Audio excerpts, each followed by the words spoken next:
about me. Let's talk about Emily. Emily, for most of her 20s, did not realize that there was a difference between the word condemn and condone. And so she used to say things like, I really condone slavery. She's learned that that was wrong. Another fun thing, so I asked people, about what sort of sports they would participate in if they were Olympians, and she said, I'm the person that shows up wearing the shirt saying, hooray for sports, do the thing, win the points. So she and I, she's my people. I'm not an athlete. I know, I'm shocked too. Anyway, her talk is brilliant, and it will make you think a whole lot. And please give a big round of applause for Emily.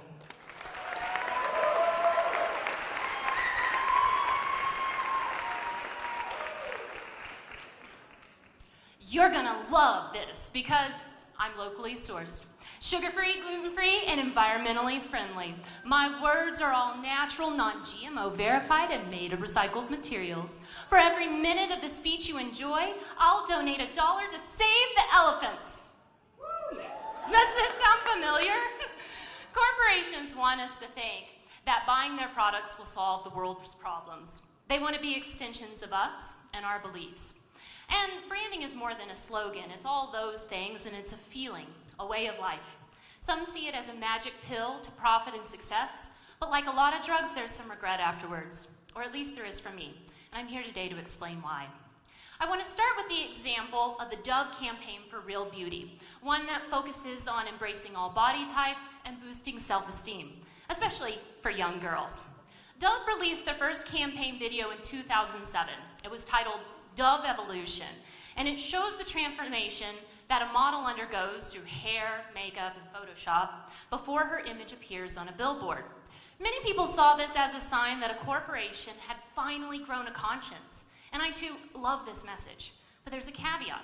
At the same time that commercial was out, another commercial was out with a familiar sexist message. In fact, the type of message that Dove is trying to combat. It's Axe body spray, where one spray from this magical can makes you irresistible to sex-crazed women. Both Axe and Dove are owned by Unilever. And the truth is that playing on people's low self-esteem, women with their figures and men with their desirability, is profitable. And a lot of companies have picked up on this strategy. In the past, Clorox has used Rosie the Riveter to sell cleaning supplies, of all things. More recently, you may have seen the Like a Girl commercials by Always, or CoverGirl's Girls Can campaign. Selling feminism and female empowerment makes a lot of money. These are also examples of cause marketing, arguably an ethical gray area of corporate social responsibility.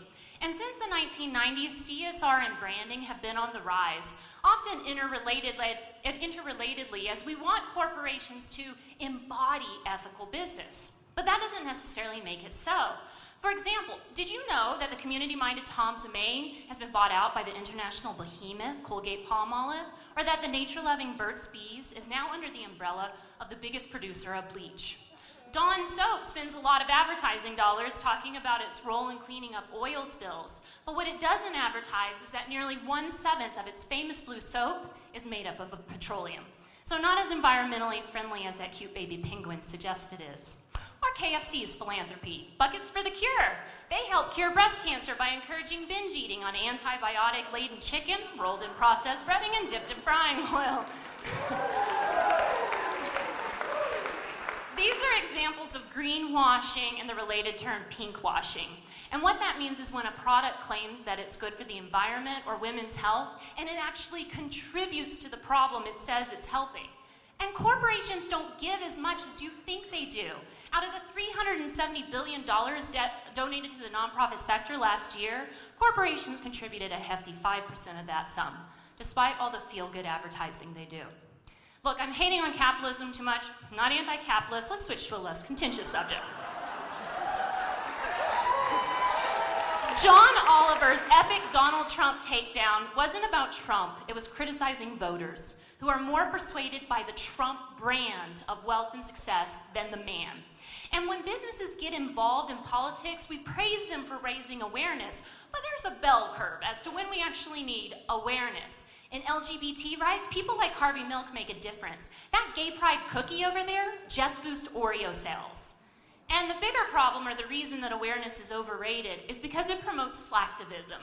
That's when we feel really good about liking that cookie, but we don't mail in our voting ballot because we forget when election day is.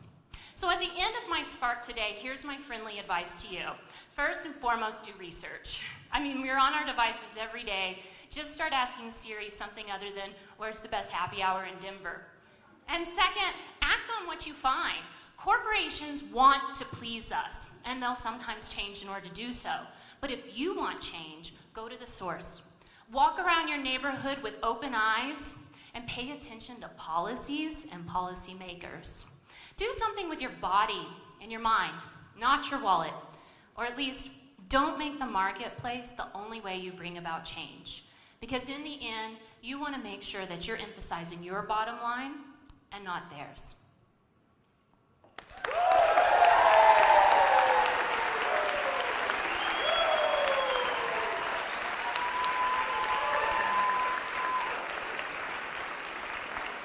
I legitimately feel like that deserved a mic drop at the end. But darn, I want some chicken now.